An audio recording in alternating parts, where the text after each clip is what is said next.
প্রিয় দর্শক, সবাইকে প্রীতি ও শুভেচ্ছা জানিয়ে শুরু করছে আমাদের নিয়মিত আয়োজন টেবিল টক অনুষ্ঠান। সঙ্গে আছে ডক্টর তৌহিদুল হক।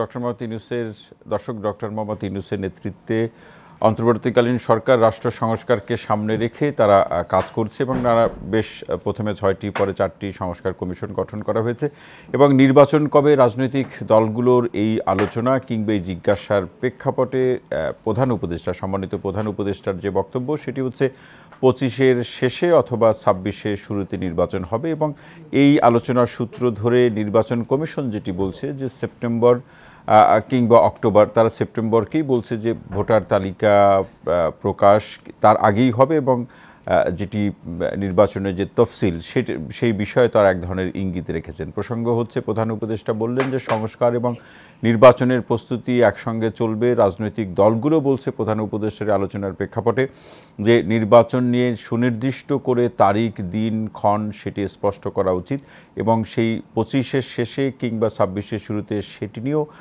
সরকারের কোনো সম্মানিত উপদেষ্টাদের যে বক্তব্য সেখানেও একটা ব্যবধান লক্ষ্য করা যায়।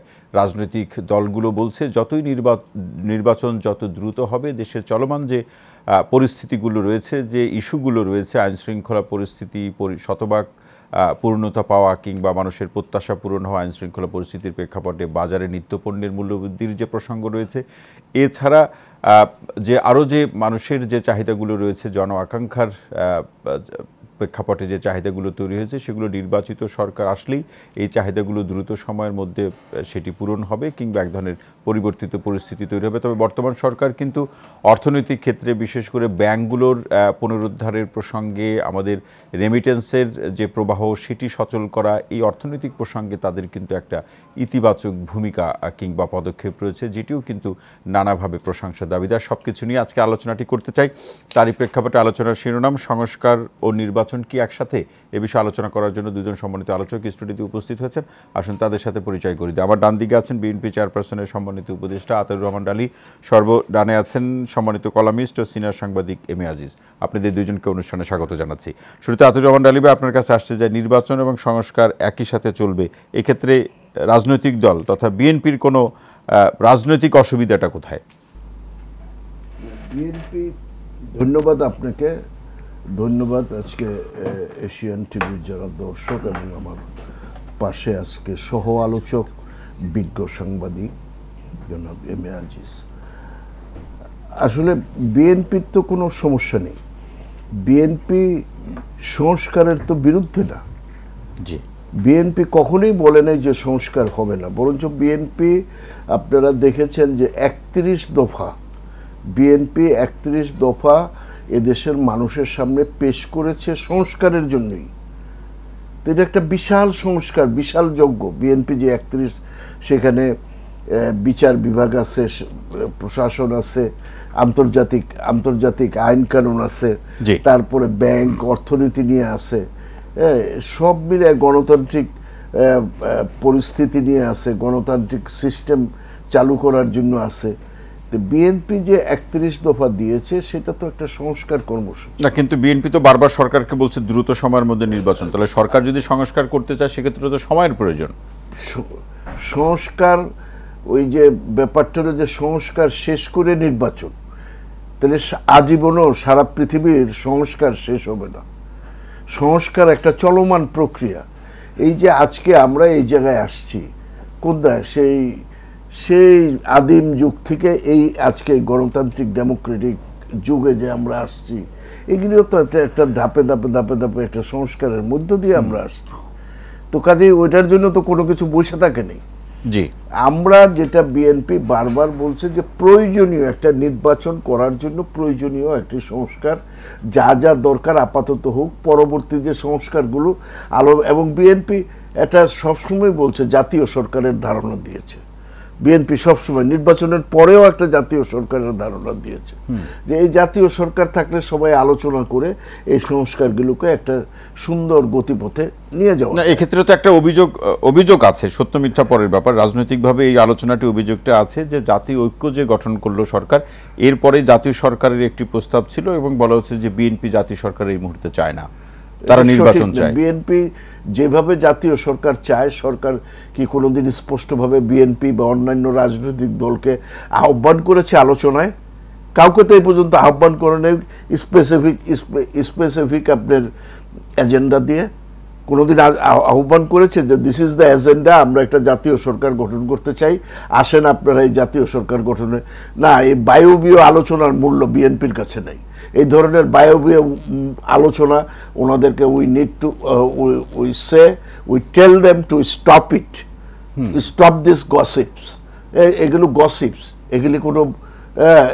এগুলি কোনো নৈতিক মূল্য বয়ে আনে না। যদি সত্যিকার অর্থে তারা কিছু করতে চায় এ ধরনের, তাহলে গিভ আস এ এজেন্ডা। সব রাজনৈতিক দলকে এজেন্ডা দিয়ে বলুক যে আমরা এই এজেন্ডা নিয়ে আলোচনা, না তারা দে নেভার সেড। এবং শুধু এইটা না, আজকে মানুষের এই যে 5ই অগস্ট যে পরিবর্তন হয়েছে, পরিবর্তনের জন্য যে মানুষের প্রধান অন্যান্য আকাঙ্ক্ষার সাথে মানুষের প্রধান আকাঙ্ক্ষা ছিল, ওই সরকারের বিরুদ্ধে প্রধান অভিযোগ ছিল নির্বাচন। যে মানুষের যে ভোটের যে অধিকার, তিনটা বার মানুষের ভোটের অধিকার কেড়ে নিয়েছে।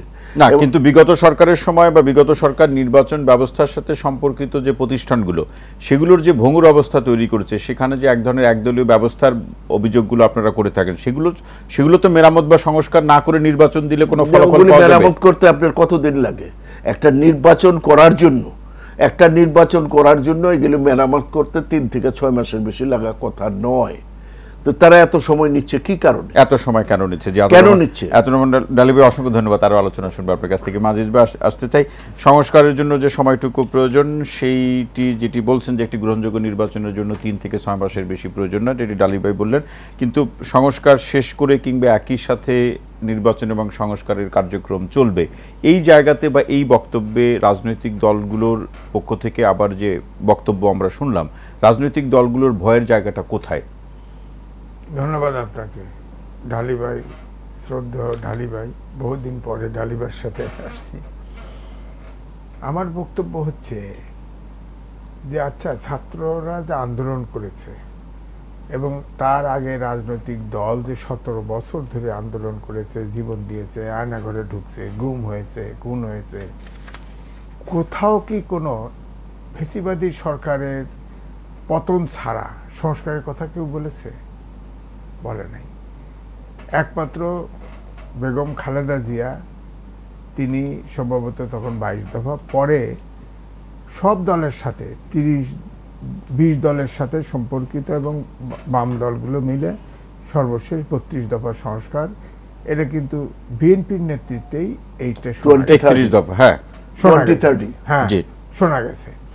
তো আমার বক্তব্য হচ্ছে, এই অন্তর্বর্তীকালীন সরকার বর্তমান রাষ্ট্রপতির কাছে ওত নিলেন এবং ওত নেওয়া মানে সংবিধান সম্মত রাখবে, এই ওতটা নিয়েছেন।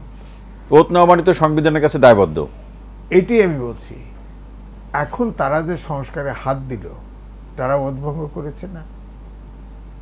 সেই অর্থে আমি বলতেই পারি এই সরকার নাই, তারা ওত ভঙ্গ করেছে।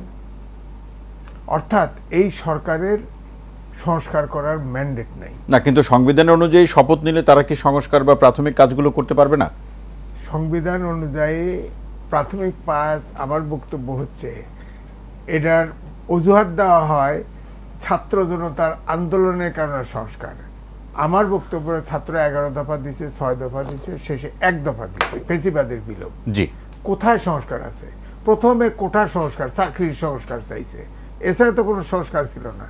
এই সংস্কারটা প্রথম আবির্ভাব ঘটেছে অন্তর্বর্তীকালীন সরকারের মুখ থেকে। তারপরে কি কারণ থাকতে পারে? রাজনৈতিক দলগুলো, এইটি বলছি, দলগুলো এটাতে সমর্থন দিয়েছে। এখন আমাদের গ্রাম দেশের ভাষায় বলে, রাজনৈতিক দল এখন এই যে সংস্কার নিয়ে, এই অন্তর্বর্তীকালীন সরকারের উপদেষ্টা বেশ কয়েকজন এক এক কথা বলেছে। আবার চাকরিজীবী প্রেস সেক্রেটারি, তিনিও আবার আলাদা ব্যাখ্যা দেন, উনি আবার অন্তর্বর্তীকালীন সরকারের উপরে। তো অন্তর্বর্তীকালীন সরকারের পক্ষ থেকে কোনো পরিষ্কার কোনো আপনার সংস্কার বা কোনো নির্বাচনের কোনো ধারণাই দেওয়া হয়নি। এখন যেটা বললেন সম্মানিত প্রধান উপদেষ্টা, যেটা বললেন তা থেকে আপনি স্পষ্ট হতে পারছেন না? সংস্কার একই সাথে চলবে। আমার তো 53 বছর, আমি তো পাকিস্তান আমলের 59-এ জন্ম নিয়েছি। আমার যে মানসিক পরিবর্তন, এটা সংস্কার করতে তো লাগবে আর 20 বছর। আমি 20 বছর অপেক্ষা করব? আমার মনোজগতের, আপনার মনোজগতের পরিবর্তন হয়েছে না? বিজ্ঞানের প্রযুক্তি উন্নতির সাথে সাথে হয়েছে না? আগে গরু দিয়ে ধান মাড়াই করতেন, গরু দিয়ে হাল চাষ করতেন, এখন আর গরু সেই কাজে লাগে না। গরুর দুধ খান আর গরুর মাংস খান। পরিবর্তন হয়েছে, এখন সেখানে প্রযুক্তি এসেছে। প্রযুক্তি এসেছে। জি। অর্থাৎ বিজ্ঞানের অগ্রগতির সাথে সাথে মানুষের মনোজগৎ, মানুষের বিহেভিয়ার, প্রাণী জগতের বিহেভিয়ার, দুনিয়ার পরিবর্তন ঘটতে থাকবে। যেমন চতুর্থ শিল্প বিপ্লব, এখন অটোমেশনের যুগ। রোবট, আইটিও মানুষকে রিপ্লেস করে ফেলতেছে, মানুষকে রিপ্লেস করে ফেলতেছে। মানুষ বেকার হয়ে যাচ্ছে পৃথিবীতে। আগামী 10 বছর পরে আমাদের যে শিক্ষা ব্যবস্থা চলছে, এই শিক্ষা ব্যবস্থা অবসলেট হয়ে যাবে। এই শিক্ষা ব্যবস্থা কোনো কাজেই আসবে না। আপনার তো শিক্ষা ব্যবস্থাকে উপযোগী করতে হবে। আমাদের এই বিপ্লবে আমাদের যে অপূরণীয় ক্ষতি হয়েছে, সেটা কোনোদিন আলোচনায় আসে না। এইবারের আন্দোলনে স্কুল থেকে শুরু করে ইউনিভার্সিটির ছাত্ররা আন্দোলনে ছিল। তারা এখন সরকার চালানোতে ব্যস্ত এবং আগামী দিনে সরকার কিভাবে চলবে সেটাতে ব্যস্ত।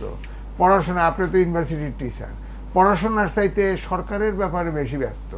এই যে জেনারেশন, কমপক্ষে 6 বছরের জেনারেশন গ্যাপ হয়ে গেল, এটা পূরণ করবেন কি দিয়া? চতুর্থ বলেন। এবং যারা এই ছাত্রদেরকে উস্কানি দিচ্ছে, আপনারা প্রেসার গ্রুপ হিসেবে থাকেন, আপনারা রাষ্ট্র চালান, আপনারা সংগঠন করেন, আপনার অধিকার আছে সংগঠন করার, পড়াশোনা করবে কে? পড়াশোনা কে করবে? এই 6 বছরের জেনারেশন গ্যাপ দূর করবে কে? কে দূর করবে বলেন? সবাই তো তাদের ব্যবহার করতেছে। আমি বলবো তাদেরকে ব্যবহার করা হচ্ছে। ছাত্ররা আপনি দেখেন, উপদেষ্টা হয়েছে 3 জন। আজকে প্রেস সেক্রেটারি 3 ডেপুটি 2 জন মিলে বলল যে 31 তারিখে যে আপনার ঘোষণা দিবে, যে নূতন কি একটা ঘোষণা দিবে, এটার সাথে সরকারের কোনো সম্পর্ক নেই। 3 জন ছাত্র উপদেষ্টা আছে না সরকারের মধ্যে? 2 জন, 3 জন আছে। 2 জন তো মন্ত্রণালয়ের দায়িত্বে, আরেকজন এমনি, তারা রিজাইন করছে, বেরিয়ে আসছে। তারা তো ছাত্রদের প্রতিনিধি হিসেবেই ওখানে গেছে, তারা তো বের হয় নাই। তো সম্পর্ক নাই কেমনে? সম্পর্ক নাই। এটা জাতীয় পার্টি নাকি? মন্ত্রীও থাকবেন, অপোজিশনও থাকবেন। এখন তো হাতায় পাইতেছেন না, এরকমই হবে। এখন আবার পিছাইছে, এখন নাকি সংগঠন ওই দিন ঘোষণা দিবে না 31 তারিখে। কি সংগঠন এখন কয়? যেমন তারা বিজয় দিবস মানে না, সংবিধান মুজিববাদী সংগঠন, এটা মানে ফেলায় দিবে, স্বাধীনতা দিবস ফেলায় দিবে, এটা দ্বিতীয়বার মুক্তি, স্বাধীন হয়েছে দেশ, আগের স্বাধীনতা মানি না। এইসব অডাসিটি কোত্থেকে পাইছে? তাহলে কি আমরা মারা যাব? আমাদের রাখা হবে না? আমরা যারা মুক্তিযুদ্ধ করছি, মুক্তিযুদ্ধের সাথে কোনো জিনিস তুলনা হয় বলেন আপনি? এমন কি বাংলাদেশে এমন কি বিপ্লব ঘটেছে? 2000 ছাত্র জনতা জীবন দিয়েছে, বুক পেতে দিয়েছে, মানলাম। কিন্তু ক্ষেত্র তৈরি করছে রাজনীতিবিদরা 17 বছর ধরে। কিন্তু এখানে তো একটা ব্যবধান আমরা দেখছি যে শিক্ষার্থীদের মধ্যে থেকে যারা নেতৃত্ব দিয়েছে এবং রাজনৈতিক দলের যে দীর্ঘ 17 বছর যে আন্দোলন সংগ্রাম, এই জায়গাতে আন্দোলন ভাগাভাগির একটা প্রতিবিপ্লব চলছে। এর সমাধান কি? না, ভাগাভাগি তো করতে চায় নাই, কারণ অন্তর্বর্তীকালীন সরকার ধোঁয়াশা করে কথা বলে, প্যাচ লাগায় কথা বলে। সংস্কার যেমন সর্বশেষ বক্তব্য আসলো, আগে প্রফেসর ইউনূস বলছেন যে 25 সালের শেষে অথবা 26 সালের প্রথম দিকে। প্রেস সেক্রেটারি বললেন, ডেট দিয়ে দিলেন যে 26 সালের জুন নাগাদ ইলেকশন হবে, বলছে না? আবার ধর্ম উপদেষ্টা ছিল না, সে আবার আগে বলছিল আওয়ামী লীগ সরকার ফেসিবাদ তো 6 মাস 1 বছর থেকে গেছে, বাকি সময় তো আছে কইয়া, বোঝেন না? তো এক একজন এক এক কথা বলে। আবার ওই যে পরিবেশ মন্ত্রী, তিনি বলছেন 53 বছরের রাজনীতিবিদরা যা করতে পারে নাই আমরা তো করতে আইছি। কি করতে পারে নাই রাজনীতিবিদরা? হ্যাঁ, আমরা বলি, আমি শেষ করি নাই, বলি যে আপনার এই দেশে রাজনৈতিক সূচকে পিছাইছে ঠিক। আমরা মুক্তিযুদ্ধে যে আকাঙ্ক্ষা ছিল, সেই আকাঙ্ক্ষা বাস্তবায়ন হয় নাই। অবিরাম সংগ্রাম চলছে এবং এটা চলবে। আমরা তো ছাত্ররা যে দাবি করেছে এবং মুক্তিযুদ্ধের যে দাবি, ভাষার পার্থক্য, দাবি তো একই, দাবি তো একই। আজিজ ভাই অসংখ্য ধন্যবাদ। আব্দুর রহমান ডালি ভাই আসতে চাই, বাংলাদেশের রাজনৈতিক দলগুলোর সম্পর্কে সাধারণ মানুষের মধ্যে যে আলোচনা কিংবা সেই প্রত্যাশার নিরীক্ষে যে আলোচনা, যে কোনো রাজনৈতিক দল যখন বিরোধী অবস্থানে থাকে তখন যা বলে সরকারে গেলে তা করে না, সরকারে গেলে যা করে বিরোধী অবস্থানে আসলে সেটা মানে না, বা সেটা ওই অঙ্গীকার বা ওই বক্তব্য অথবা ওই সিদ্ধান্ত সে তখন অনুসরণ করে না। এক এক জায়গাতে এক এক রকম অবস্থান। আগামী দিনগুলোর যে প্রেক্ষাপট, আগামী নির্বাচনে জনগণের ভোট যদি বিএনপি পায়, তারা যদি সরকার গঠন করে, তাহলে বিএনপি এখন যা বলছে বা তার যে 31 দফা সেটি সরকারে গেলে মানবে কিনা একটা বড় ক্যানভাসে আলোচনা হচ্ছে, কি বলবেন? ধন্যবাদ আপনাকে। একটা খুব গুরুত্বপূর্ণ আলোচনা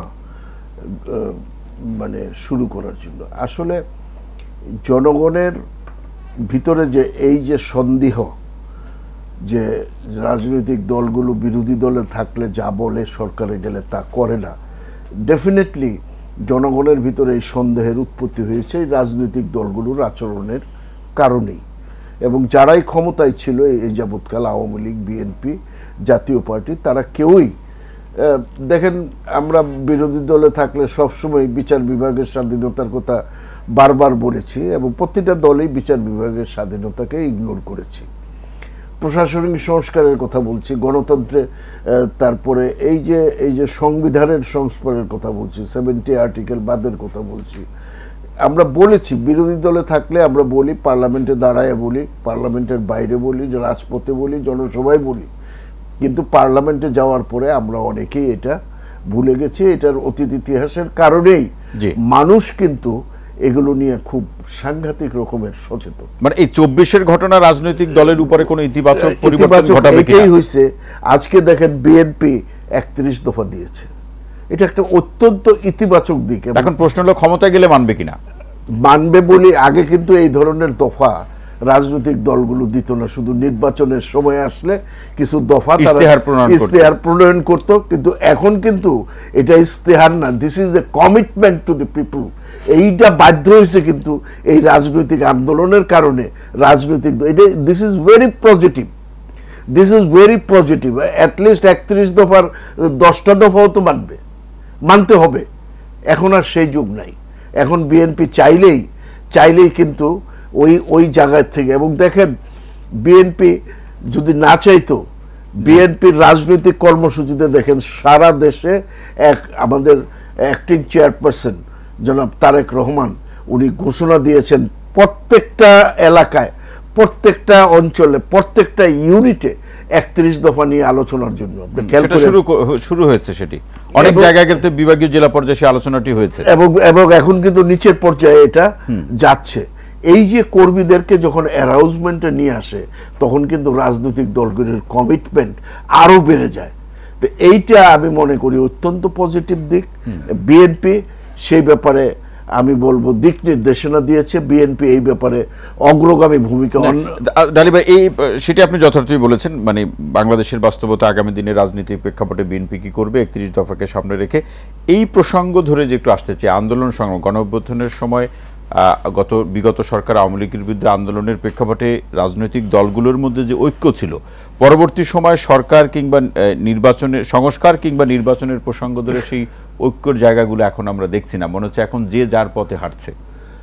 আমার মনে হয় যে যেহেতু নির্বাচনের সময় এমনটাই হয়, কিন্তু জাতীয় সংকটে দেখেন আমাদের আন্তর্জাতিক বিভিন্ন বিষয় নিয়ে আমাদের ভারতের সাথে আমাদের কিছু কিছু বিষয়ে সংকট দেখা দেওয়ার পরে আমাদের প্রধান উপদেষ্টা যখন সমস্ত রাজনৈতিক দলগুলোকে আহ্বান জানালেন, সমস্ত রাজনৈতিক দলগুলো এক কাতারে দাঁড়িয়ে গেল। জি, তো সেটা আমি মনে করি যে জাতীয় প্রশ্নে রাজনৈতিক দলগুলো এখনো ঐক্যমতের জায়গায় আছে। হ্যাঁ, বিভিন্ন আপনার আভ্যন্তরীণ বিভিন্ন প্রশ্নে রাজনৈতিক দলগুলোর তো বিভিন্ন ক্ষেত্রে থাকাটাই স্বাভাবিক, নাহলে ভিন্ন রাজনৈতিক দল হবে কেন? যেহেতু আইডিওলজি ভিন্ন, পলিটিক্যাল আইডিওলজি, লক্ষ্য প্রত্যেকটাই ভিন্ন। কিন্তু দেখেন, আমার কাছে পজিটিভ যে জাতীয় উপদেষ্টা, প্রধান উপদেষ্টা ডাকার সাথে সাথে A to Z সমস্ত রাজনীতি। এতটুকু একটু বলুন যে যুগপৎ আন্দোলনে যাদেরকে আমরা দেখেছি, হ্যাঁ, মানে বিএনপির সে আন্দোলনের সাড়া দিয়ে যারা যুগপৎ আন্দোলন করেছে, যে যার মতো আন্দোলন করেছে একই সময় একই দিনে, তারা কি তাদের সাথে সংযোগ বা সম্পর্কটা কেমন আছে? অবশ্যই বিএনপি নাকি অনেকটা ঢিলেঢালা? নো, বিএনপি কিন্তু সবসময় ঘোষণা দিয়ে যাচ্ছে আমরা সরকারে গেলেও আমরা ঐক্যবদ্ধভাবে সরকার করব। কিন্তু বাংলাদেশের বাস্তবতা যেখানে ক্ষমতার প্রশ্ন, কে কতটা ক্ষমতাবান, ক্ষমতার ভাগাভাগি, সেখানে তখন জায়গাটা খুব শিথিল হয়ে পড়বে কিনা না। বিএনপি কিন্তু ফার্মলি এই কথাটা বারবার আমাদের অ্যাক্টিং চেয়ারপারসন এই যাবৎকাল প্রতিটা বক্তৃতায়, প্রতিটা ভাষণে, প্রতিটা নির্দেশনায় কিন্তু এই কথাটা, যে আমরা যারা আন্দোলন একসাথে করেছি আমরা তাদেরকে সাথে নিয়েই ভবিষ্যতে সরকার গঠন করব। এটা কিন্তু বিএনপি ফার্ম কমিটমেন্ট দিয়ে রেখেছে। এই ব্যাপারে বিএনপিকে কোনো ধরনের আমি সংশয় রাখা ঠিক হবে না, সেটাই সংশয় না, ভুল বোঝার কোনো অবকাশ না। অসংখ্য ধন্যবাদ আলী ভাই। আজিজ ভাই, এই প্রসঙ্গে একটু আসতে চাই যে বিএনপির এখন সম্মানিত ভারপ্রাপ্ত যে চেয়ারম্যান জনাব তারেক রহমানের যে বক্তব্য, আলী ভাই তার সূত্র ধরে বললেন যে আন্দোলনে যারা একসাথে আন্দোলন করেছে বিএনপির সাথে, আগামী দিনে সরকার গঠন করলেও তারা একসাথে থাকবে, কিন্তু বাংলাদেশের বাস্তবতা কি, থাকতে পারবে কিনা, এটাই হলো প্রশ্ন। থাকতে পারবে ঘোষণা তো বিএনপি আগের থেকেই দিচ্ছে, এবং তার সাথে যে দল আছে সে দলগুলো তো জানে, ছোট বড় দল যেগুলো আছে, এখন নিশ্চয়ই তাদের সবার প্রতিনিধিত্ব থাকবে, সেই চিন্তাই হয়তো করেছে। সেখানে তো দ্বিমত হয় নাই, কেউ তো দ্বিমত করে নাই যে আমি থাকবো না। যে ঐক্যটা তৈরি করেছে, ঐক্যের ভিতরে আপনার যে বক্তব্য, সেখানে জামাতকে এখন একটু আলাদা করে দেখা হচ্ছে। কারণ জামাত কেন আলাদা হচ্ছে? কারণ জামাত আওয়ামী লীগের পরে, বিএনপির পরেই জামাত। জামাত মনে করে যে ইসলামিক দলগুলো ঐক্যবদ্ধ, যেটা আগে সুর উঠেছিল, ইসলামিক দলগুলোকে এক করে নির্বাচনে যেতে পারলে হয়তো তারাও ক্ষমতায় যেতে পারে, এটাই তাদের বড় শক্তি। হ্যাঁ, কিন্তু সেই ঐক্যটা কিন্তু হচ্ছে না, কারণ জামাতকে সব ইসলামিক দল সমর্থন করে না। সুতরাং এখনো জামাত যেহেতু সামনে নির্বাচন আছে, তাদেরও তো মিশন, ভীষণ, লক্ষ্য সবই আলাদা, এবং এমনকি নির্বাচন পদ্ধতিও কিন্তু আলাদা। তারা কিন্তু এখন আনুপাতিক নির্বাচন চায়, আর বিএনপি ওয়েস্টমিনস্টার সিস্টেম, অর্থাৎ যে সিস্টেমে চলে সেই সিস্টেমে। তো এই জন্যে আমি বলছি যে এখন তো নির্বাচন কেন্দ্রিক, যখন নির্বাচন ঘোষণা হবে, শিডিউল ঘোষণা হবে, হয়তো ঐক্যবদ্ধভাবে অথবা আলাদাভাবে এই নির্বাচন যার যা পলিটিক্স নিয়ে সে পার্সু করার জন্য আলাদা প্রতীক নিয়ে নির্বাচন করতেই পারে। এটা তো ঐক্যের ব্যাপার না। আমাদের বক্তব্য হলো জাতীয় ইস্যুতে রাজনৈতিক দলগুলো ঐক্যবদ্ধ আছে কিনা। আপনি দেখেন উদাহরণ, জ্বলন্ত উদাহরণ দেখেন, যে প্রধান উপদেষ্টা ডাকলেন, সব দল গেল, সব দল একমত হলো। 10 তারিখে নূর হোসেন দিবসে শেখ হাসিনা ভারত থেকে বলছে না, ট্রাম্পের ছবি নিয়ে মিছিল করো, অভ্যুত্থান ঘটাও, সব দল ওখানে, বিএনপি, জামাত, ছাত্ররা সব গিয়ে ওরা প্রতিহত করছে না। অর্থাৎ ফেসিবাদের বিরুদ্ধে, অর্থাৎ গণতন্ত্রের পক্ষে এখনো সব রাজনৈতিক দল ঐক্যবদ্ধ। না, তাহলে এখানে তো দুইটা বিষয়, যে জাতীয় ঐক্যের জায়গাতে আমরা দুটি দেখছি, একটা আওয়ামী লীগের বিরুদ্ধে রাজনৈতিক দলগুলোর মধ্যে ঐক্য আছে, সেটা আপনি যথার্থই বলেছেন, আর ভারতের প্রশ্নে ঐক্য আছে। কিন্তু আমাদের নির্বাচন, সংস্কার এবং জাতীয় প্রসঙ্গগুলোতে, যেটা আমাদের অভ্যন্তরীণ শান্তি শৃঙ্খলার যে পরিস্থিতিতে, সেই জায়গাতে তো ঐক্য আমরা খুব জোরালোভাবে দেখছি না। কিন্তু আওয়ামী লীগের বিরুদ্ধে ভারতের বিরুদ্ধে ঐক্য ঠিকই আছে। না, শান্তি শৃঙ্খলার ব্যাপারে সরকারে আমি চালানোর দায়িত্ব নিয়েছি, এটা ম্যানেজ করার দায়িত্ব আমার। কিন্তু রাজনৈতিক দলগুলো তো বলছে তারা সরকারকে সহযোগিতা করছে। হ্যাঁ, সব করতেছে, চাইলে তো করবে না, ডিস্টার্ব করতেছে না তো আর কি চায়? রাজনৈতিক দলকে একবার মিছিল করছে যে পুলিশ এখনো অ্যাক্টিভ না, প্রশাসন সব ফ্যাসিবাদের, এটা মুখে বলে, কোনোদিন ডিস্টার্ব করছে এই সরকারকে? নন কোঅপারেট করছে? করে নাই তো। এটাই তো সহযোগিতা। আপনি দায়িত্ব নিয়েছেন, কিছু এনজিও, কিছু শিক্ষক নিয়ে একখান ল্যাংরা ব্যাংরা একটা উপদেষ্টা পরিষদ বানাইছেন, রাষ্ট্র চালাতে পারতেছেন না, ছাড়তেও চান না, তাহলে এটা কী করবে? এই জন্য আমি বলি না, গ্রাম দেশে রাজনৈতিক দল বসতে ফাটাবাসের চিপায়। অর্থাৎ এই যতই তাফালিং করুক, এই সরকারকে বিএনপি সহ দলগুলো যদি একবার ধাক্কা দিয়ে দেয়, সাথে সাথে এটা আউট হয়ে যাবে।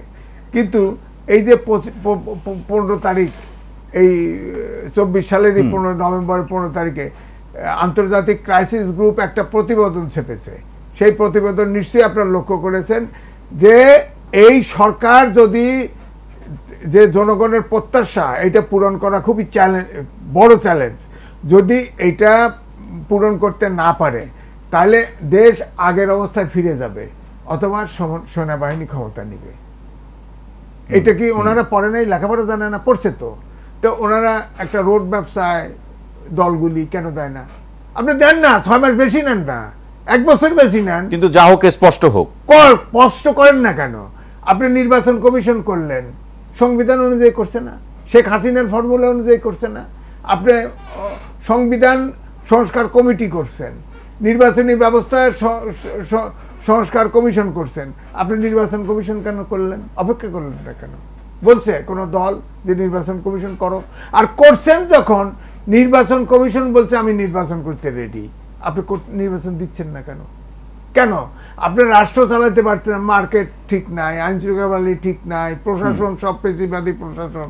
আপনি কয় না যে শেখ হাসিনা এরকম একটা 24-এর মতো একটা গণঅভ্যুত্থান পরে যে পরবর্তী পরিস্থিতি, সেটিতে সময় করতে তো একটা সময়ের প্রয়োজন, সেটি কি 5 মাস যথেষ্ট কিনা? যথেষ্ট।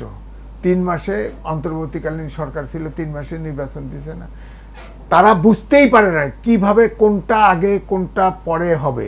ধরেন যে পুলিশ, আপনি দেখেন এই 15-20 দিন আগে 15টা প্রতিষ্ঠানের ছেলেরা গিয়ে যাত্রাবাড়িতে মেডিকেলে হামলা করলো, পুলিশ 3 ঘন্টা পরে গেল।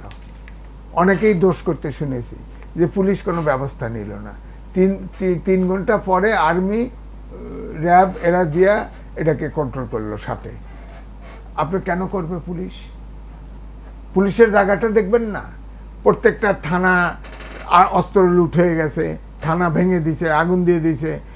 এখন ধরেন পুলিশ ওইটা যদি নিয়ন্ত্রণ করতে চাইতো, তাদের সাউন্ড গ্রেনেড মারতে হতো, লাঠি চার্জ করতে হতো, টিয়ার গ্যাস মারতে হলো, ফাঁকা গুলি করতে হতো, তখন তো এগুলো ফ্যাসিবাদের দোষর ধর স্লোগান দিল। মানে এমন একটা অবস্থা দাঁড়িয়েছে, ব্যবস্থা নিলেও তখন নানা ধরনের ট্যাগিং শুরু হয়। তাহলে যদি প্রশ্ন করেন যে তাহলে সমাধান কি, সমাধান তো আমি কইতে পারি। আপনি যেটা বললেন 5 মাসে এই পুলিশের ভিতরে কারা গুলি করছে এটা তদন্ত করে পারেন না, আপনি বার করতে পারেন না। যারা দুর্নীতি করেছে, তদন্ত করেছে, ওদের জেলে পাঠায় দেন, বাকিগুলো সাধারণ ক্ষমতা ঘোষণা করতেন। আর্মিতে অফিসার নয়, 6 মাস ট্রেনিং দিয়া আর্মি অফিসার বানায় ফেলায়।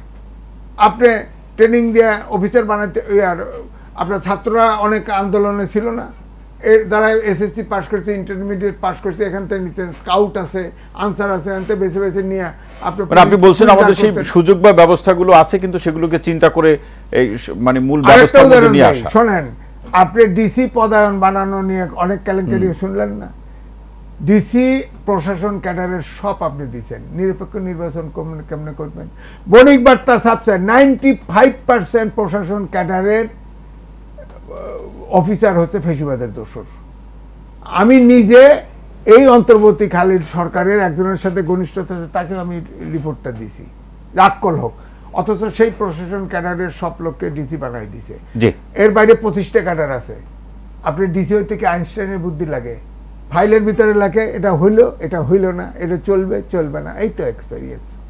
আপনি কেন, আপনি ওই 25টা ক্যাডারের শিক্ষিত লোক, ওদের সবগুলোতে এমএ লাগে, আর ওখানে ডিগ্রি পাস হইলেও হয়। আপনি ওখান থেকে আপনি 60%, 80%, 70% নিতেন, প্রশাসন ক্যাডারেও নেন, 5% তো আছে, বেছে নেন, নিয়ে আপনি ডিসি পদায়ন করতেন। এই যে প্রসঙ্গগুলো, নিশ্চয়ই এই প্রসঙ্গগুলোতে আরো আলোচনা শুনবে, একটা বিরতিতে যেতে হবে। আতর প্রশ্নটি রেখে যাই, এখনো সরকারের পক্ষ থেকে বা আপনারাও বলেন যে রাজনৈতিক দলগুলো দেশে বিদেশে নানা ধরনের ষড়যন্ত্র হচ্ছে, এই ষড়যন্ত্র মোকাবেলার উপায় কি? শুধু তো নির্বাচন, সেটি তো হবেই একটি নির্দিষ্ট সময় প্রক্রিয়ার মধ্যে দিয়ে, যেটি নির্বাচন কমিশন সরকার বলছে, কিন্তু এর বাইরে এই ষড়যন্ত্র মোকাবেলার উপায়গুলো কি? শুনেন, অযোগ্যরাই ষড়যন্ত্র দেখে খালি। এই দেখেন, এই আজিজ সাহেব একটু আগে যে যাত্রাবাড়ির যে ঘটনা ঘটলো, আপনি এই পর্যন্ত স্বরাষ্ট্র উপদেষ্টাকে আমি মাঝে মধ্যে নামও ভুলে যাই, চেহারাও ভুলে যাই, উনি কি ঘুমায়া কাটান না একটা সব? কিন্তু আমরা তো দেখি তিনি অ্যাক্টিভ, বিভিন্ন জায়গায় তিনি যাচ্ছেন, কথা বলছেন। কোথায় যাচ্ছেন? পুলিশ উনি অ্যাক্টিভ। আগুন লাগছে সেক্রেটারিয়েটে, সব সাংবাদিকের অ্যাক্রেডিটেশন কার্ড বাতিল করে। এটা কোনো বোঝে কমন সেন্স আছে? অ্যাক্রেডিটেশন কার্ডের সাথে এটার কি সম্পর্ক? এই অ্যাক্রেডিটেশন কার্ডের সাথে আগুনের কি সম্পর্ক? সব বাতিল করে দিয়েছে। বলেন এখন এই যে সমস্যাটা কোথায়? এই যে এই উপদুষ্টু পরিষদ, এই উপদুষ্টু পরিষদের অনেকেই গত 20 বছরে একটা স্টেটমেন্টও দেয়নি এই সরকারের বিরুদ্ধে। বিগত সরকার বিরুদ্ধে, বিগত সরকারের বিরুদ্ধে যদি তাদের চাকরি চলে যায়, তাদের ওই এনজিওর টাকা কমে যায়, এরা কিন্তু তাহলে এরা এই আন্দোলনটাকে উপলব্ধি কইরা তারা এই ইয়েতে আসে। কিন্তু অনেকে তো জেল খেটেছেন অধিকারের যে একজন দুইজন, আর বাকি জনাব আদিলুর রহমান ধরেন, রেজওয়ানা কয়েকদিন তার স্বামী গুম হয়েছিল, আর বাকি উপদেষ্টারা কে কোথায় ছিল, কে কোথায়? জাহাঙ্গীর সাহেব তো 14 বছর উনি তো মানে রিটায়ার কইরা তারপরে উনি আমেরিকায় বসবাস করছে। বাংলাদেশের কোন আন্দোলনের সাথে কাদের দেখেন উপদেষ্টা পরিষদের যে কয়জনের নাম আছে, এই যে ফারুকির লাস্টে দিছে, কোথায় আছিল এই ফারুকি? কোথায় আছিল? আরে ছাত্রহত্যা মামলার আসামি সে। হ্যাঁ আসামি। তো এই যে লোকগুলি যাদের নিজেদের এই যে এত বড় একটা গণ অভ্যুত্থান হয়ে গেল, এই গণ অভ্যুত্থানে যাদের বিন্দু মাত্র কোনো অবদান নাই তাদেরকে বানাইছেন উপদুষ্টু। তো তারা তো সবসময় অযোগ্য লোকেরা সবসময় ষড়যন্ত্র দেখে। এই যে অযোগ্য, এরা প্রত্যেকটাই অযোগ্য। কোন ক্ষেত্রে তারা এই পর্যন্ত দেয়? অর্থনৈতিক ক্ষেত্রে বলেন, প্রশাসনিক ব্যাংকগুলোর প্রশ্নে, তারা তো ব্যাংকগুলোকে পুনরুদ্ধারের প্রশ্নে বেশ কিছু সিদ্ধান্ত নিয়েছে, রেমিটেন্স তারা বাড়াতে পেরেছে। আপনাকে দুইটা প্রশ্ন করি, এই পর্যন্ত এই 5 মাসে মানবতা বিরোধী যারা অপরাধ করছে তাদের লিস্ট করে তাদের বাড়িতে একবারে পুলিশ গেছে? আপনি একটা উদাহরণ দেখান যে তাদের বাড়িতে গ্রেফতার চলছে না? গুম কমিশন তো তাদের প্রতিবেদন দিয়েছে, কিন্তু কোনো কার্যকরী কোনো ব্যবস্থা হয়েছে? যে এই যে যারা, তাদেরকে একটা ভয় দেখানো বা জনগণকে বোঝানো যে মানবতা বিরোধী অবস্থান করলে তাদের এই এখনো পর্যন্ত আমার জানা মতে কারো বাড়িতে কোনো পুলিশ যায় না। আওয়ামী লীগের কোনো নেতার বাড়িতে পুলিশ যায় না। এই কমিশনগুলো যে প্রতিবেদন দিবে তার ভবিষ্যৎ কি হবে? এগুলি আস্তে আস্তে এগুলি টয়লেট পেপার হয়ে যাবে। বিএনপির কাছে 31 দফাটাই হলো মূল বিষয়। 31 দফাতে তো কোনোটাই বাদ নেই। আপনি দেখেন 31 দফা যদি পড়ে থাকেন কোন সেক্টর নিয়ে বিএনপি না, তাহলে এই কমিশনগুলো যখন গঠন হয় তখন তো যে আসলে কমিশনের দরকার নেই, আমরা এই কমিশনের কাজ করে দিয়েছি, আমরা দিয়েছি। আমরা ভবিষ্যতে প্রয়োজনে কমিশনের সাহায্য আমরা নেব না, এটা তো বলি নেই। 31 দফাই শুধু করব আমরা তো এটাও বলি নেই। আমরা আরো অন্যান্য সাহায্য নিব। আমরা একটা কার্যকরী সংস্কার করার জন্য যা যা করা দরকার বিএনপি তাই করবে। বিএনপি তাদের থেকে নেবে না তা বলে নেই, কিন্তু ওনারা যা করতেছে এগুলো সবগুলোকে টয়লেট পেপার বানাচ্ছে। ওনারা এগুলোর কোনো কার্যকরী ভূমিকায় যেতে দিচ্ছে না। বাধা দিচ্ছে কে? বাধা ওনাদের নিজেদের বিবেকই বাধা। রাজনৈতিক দলের পক্ষ থেকে কোনো বাধা নেই তো? আমরা তো কোনো বাধা দেইনি।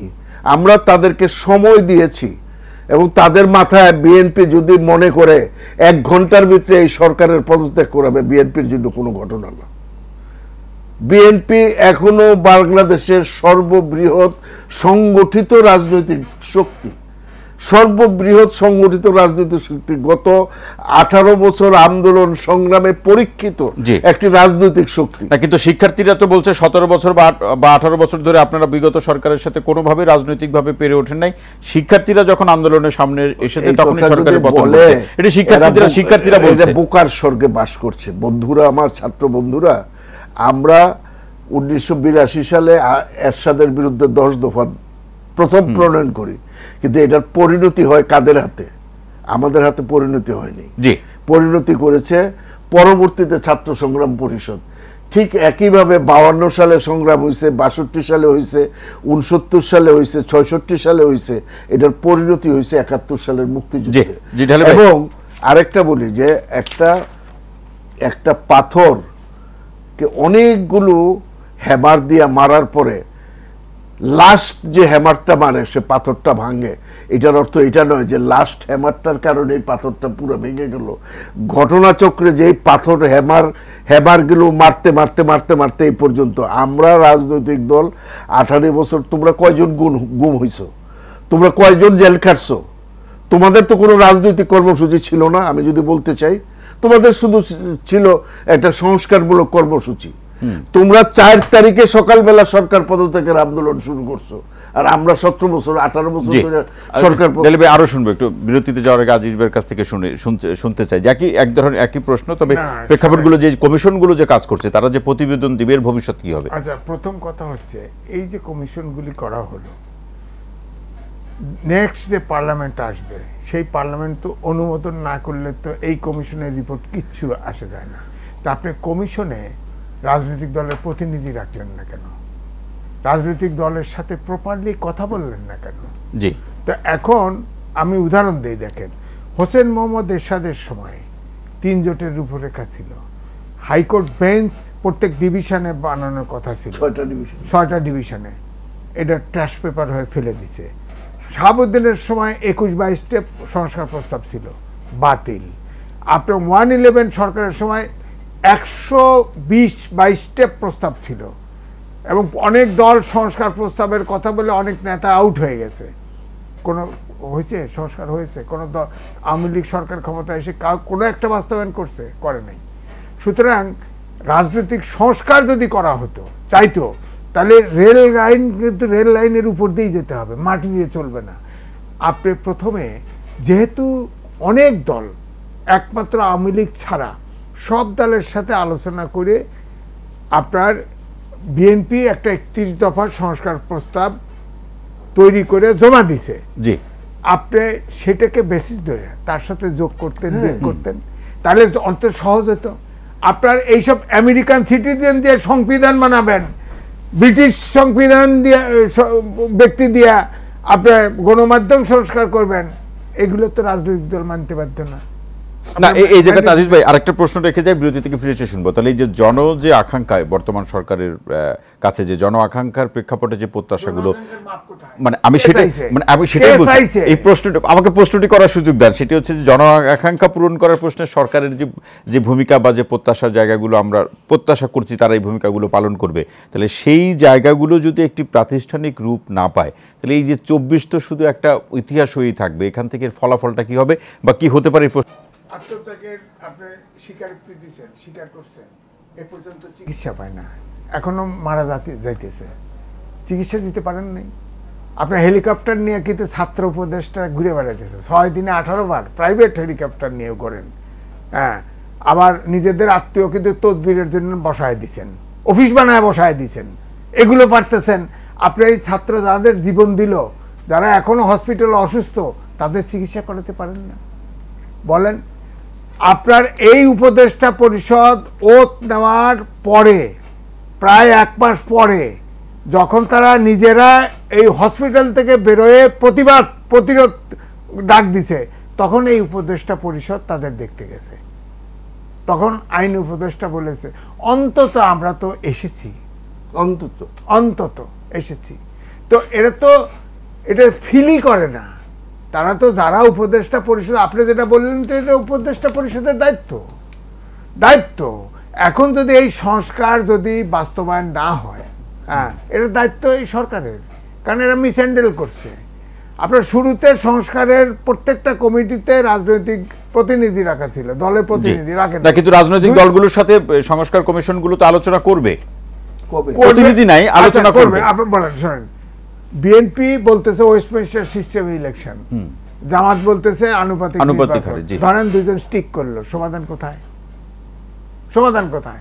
কিন্তু আপনি যদি প্রতিনিধি রাখতেন, ওখানে তো যুক্তি তর্কে একসময় এগ্রি করে আসতো, এটা তো তাহলে তাদের জন্য একটা মানে অ্যাকাউন্টেবিলিটি এসে যেত। আপনি তো পারলেন না, দেখা পর্যন্ত করেন নাই। একদিনে 9 পার্টির সাথে সংলাপ, হ্যাঁ, মানে রিলিফ, তার থেকে রিলিফ নেয় না রাজনৈতিক দল। এরকম বেয়াদবি করার অর্থ আছে? রাজনৈতিক দলগুলোকে এইভাবে অপমান করার দরকার আছে? হ্যাঁ, ওই বৈঠকগুলোতে আমার কাছে আমার পাবনা বলে, আমার কথা আমি কব, তো খালি হুনায় লব। এ তো উপদেষ্টা পরিষদ তো তাই করতেছে, খালি হুনায় লইতেছে, হাজারে কাম হেরা করে, কাগো দাঁড়ি দাঁড়তেছে না। হ্যাঁ, 24 জন মানুষ বইছে, হেরা যা মনে করে, এটার কারো দেখা যায় না। আপনি বলেন তো স্বাস্থ্যমন্ত্রীর নাম কি? কইতে পারবেন না। আমরা তো পলিটিক্যাল পার্টির যত মন্ত্রী, প্রতিমন্ত্রী, ডেপুটি মন্ত্রী হয় সবগুলোর নাম জানি। এখন পর্যন্ত কেউ অ্যাপিয়ারেন্সই আসতে পারে না, তাদের চিনি প্রমিনেন্সিতে নাই।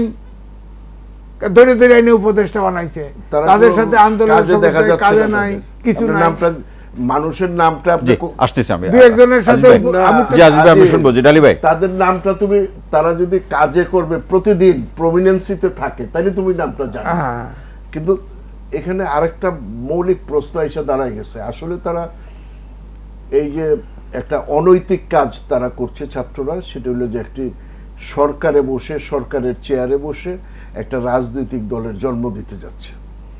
এবং তারা কিন্তু রাজনৈতিক দল তো হতেই পারে, সেটা নিয়ে আপনারা তো না, ভয় পাচ্ছেন সরকারের কেন? থেকে না, রাজনৈতিক দল যে আপনার 111 আমাদের কিন্তু একটা এক্সাম্পল, মানে আপনাদের মূল অভিযোগ হলো সরকারের থেকে দল গঠন করা যাবে না, সেটি এটা আমরা সবসময় অভিযোগ, এই অভিযোগ রাজনৈতিক দলগুলোর বিরুদ্ধে ছিল, এরশাদের বিরুদ্ধে ছিল, বিএনপির বিরুদ্ধে ছিল, আরো অন্যান্য রাজনৈতিক দলগুলোর বিরুদ্ধে ছিল।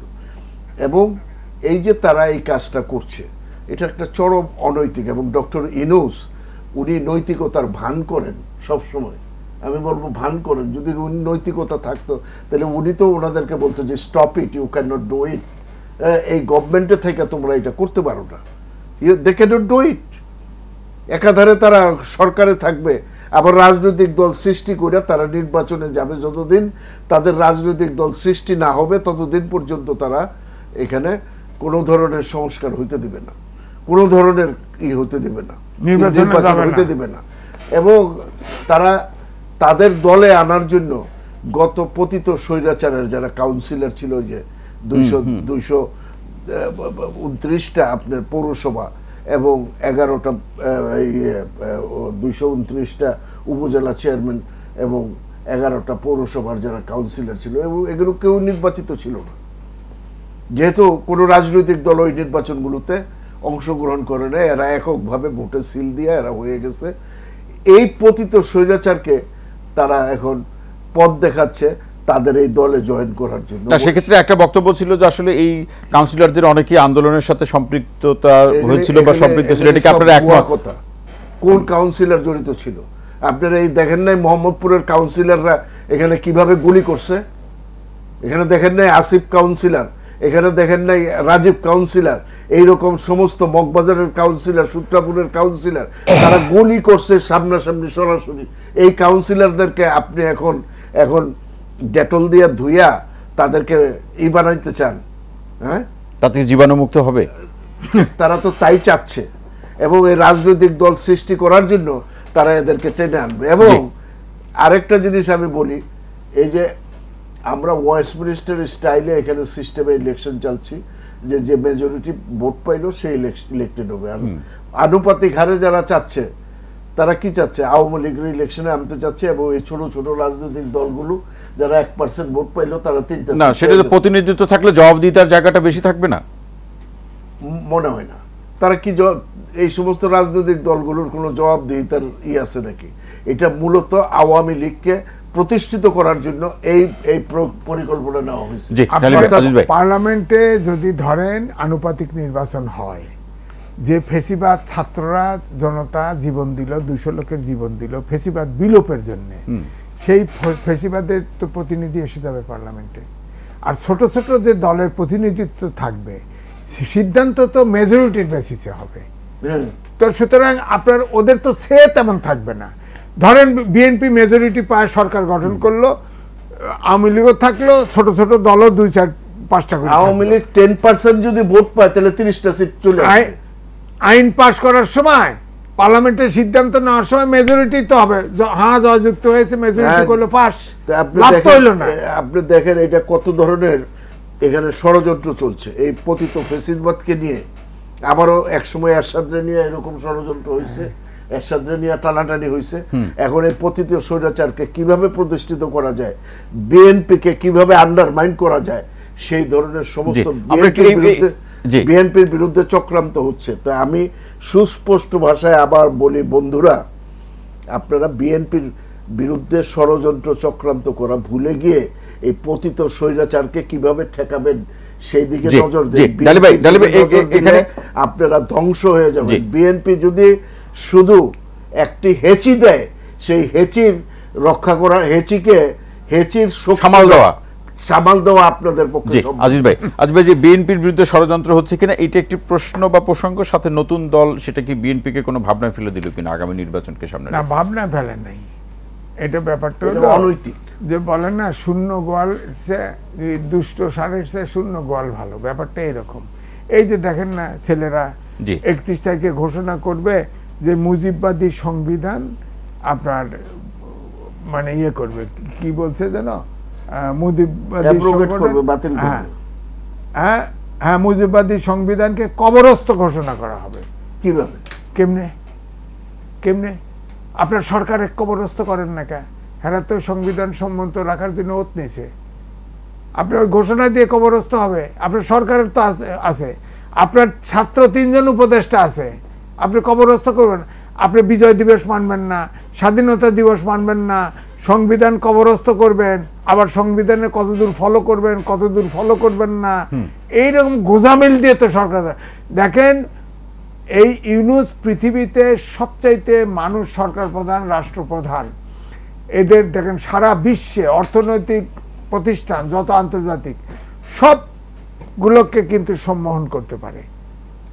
সে বাংলাদেশের জন্য অ্যাসেট। তার পক্ষে আমি 3টে এলাকাও লিখেছি। কিন্তু আপনি বলেন তো এই সরকারের ভিতরে মাইনাস ইউনূস কোনো মূল্য আছে? আর শুধু ইউনূস সাহেবকে রেখে আর বাকিগুলো সব চেঞ্জ করে দিলে কোনো সমস্যা আছে? এবং ডক্টর ইউনূস ছাড়া এই উপদেষ্টা পরিষদের সবাই বোঝা। এরা দ্রুত ইউনূস সাহেব হয় ইলেকশন দিবে আর নাইলে এদের বাদ দিয়ে নতুন উপদেষ্টা নেওয়া। শেষ লাইন শুনবো, শেষ লাইন কি বলবেন? আমি শেষ লাইন একটাই, যে আমরা যাই বলি না কেন রাষ্ট্র আমরা চাই যে পলিটিশিয়ানরা চালাবে, সেই পথটা যেন রুদ্ধ না হয়। অবিলম্বে মিনিমাম সংস্কার, যেটা নির্বাচন কেন্দ্রিক সংস্কার, সেটা করে নির্বাচন ঘোষণা একসাথে বসুক, রাউন্ড টেবিলে বসে এই জিনিস সংস্কার করতে হবে, করে একটা জাতীয় কমিটমেন্ট রাজনৈতিক দলের কাছে অসংখ্য ধন্যবাদ।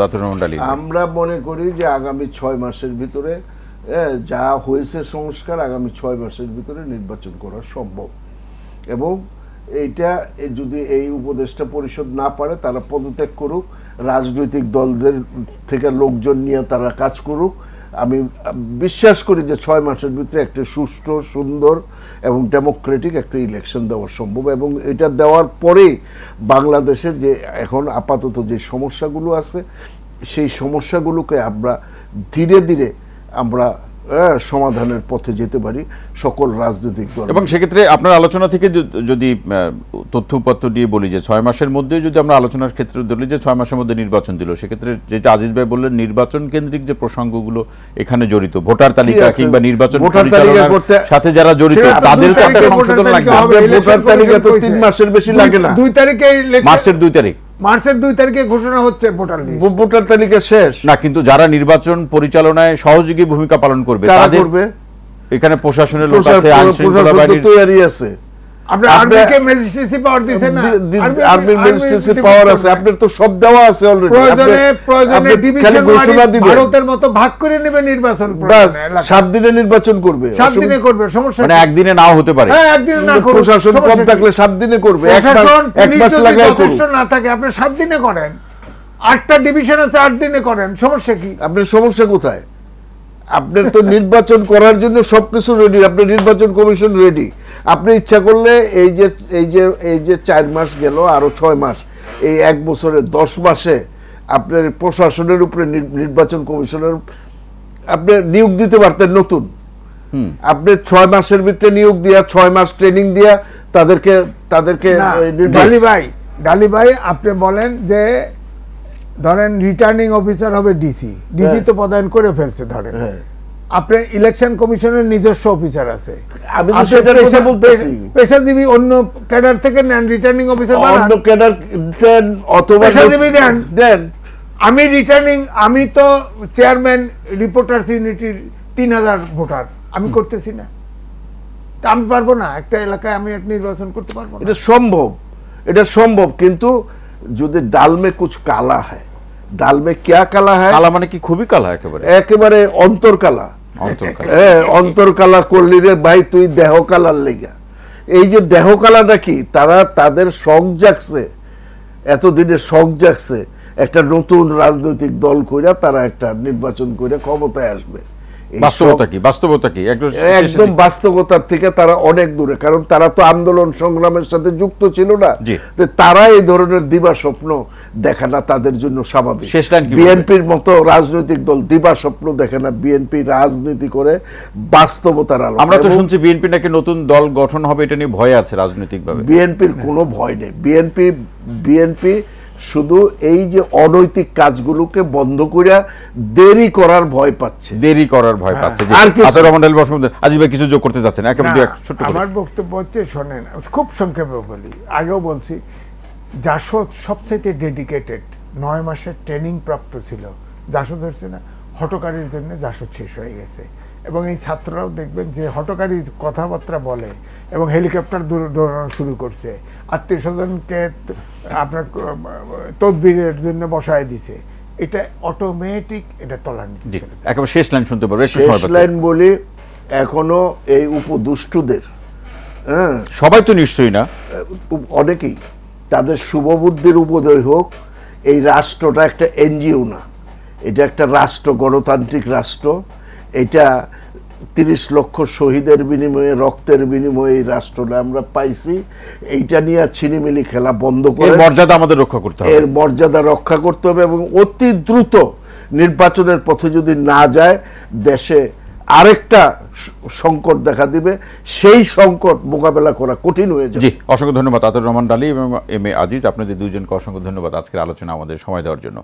প্রিয় দর্শক, আজকের মতো টেবিল টক অনুষ্ঠানটি এখানে শেষ করছি। সবাই ভালো থাকুন, সুস্থ থাকুন, নিরাপদে থাকুন। সঙ্গে থাকার জন্য অসংখ্য ধন্যবাদ।